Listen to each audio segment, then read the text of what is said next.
Il y avait aussi Talence qui était en manifestation, les riverains de Talence étaient en manifestation. Ils étaient tout simplement contre le stationnement payant, parce que à Talence, c'est M. Casabonne, hein, c'est la droite qui est passée à gauche, enfin la droite qui est passée, qui était l'UMP, qui n'est plus l'UMP, qui est devenu le Parti Républicain. Voilà, Malika, c'est le Parti Républicain qui est passé.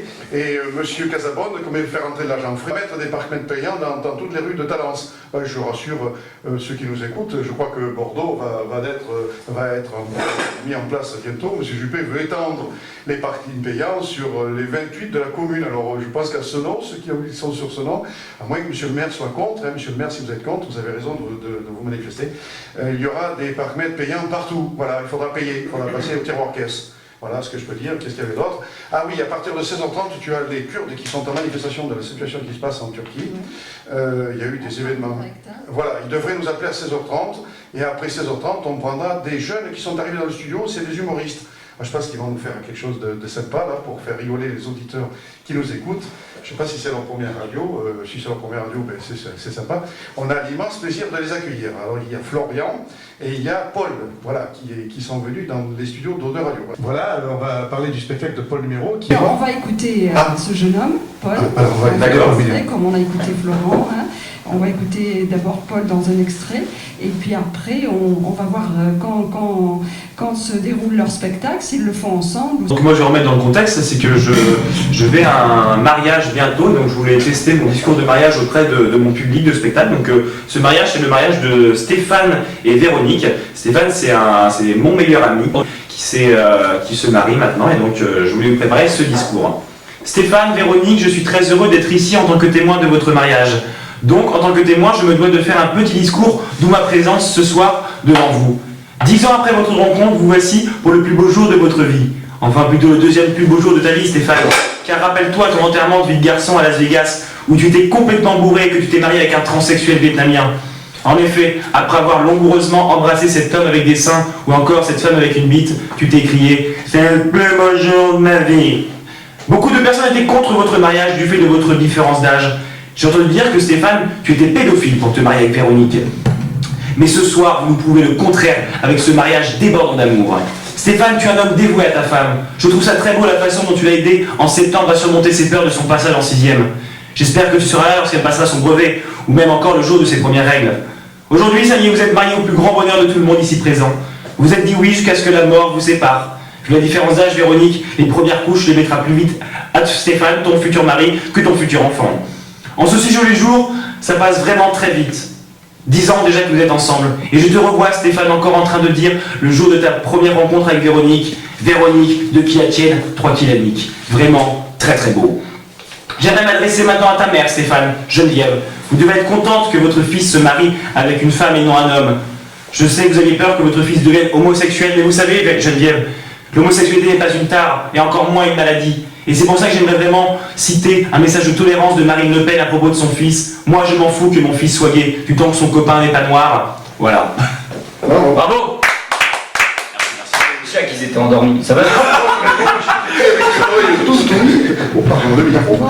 Non, j'étais en train d'écouter avec une oreille toute cuite. Oui, moi j'écoutais également. Voilà. Moi, c'est pas tellement mon comment dirais-je, ma tasse de thé. Oui. Hein, bon, voilà. Mais on va dire quand même que vous avez un certain talent, c'est sûr. Et qu'est-ce que tu peux me tutoyer par contre, il n'y a pas de souci. Je parle à vous deux en même temps.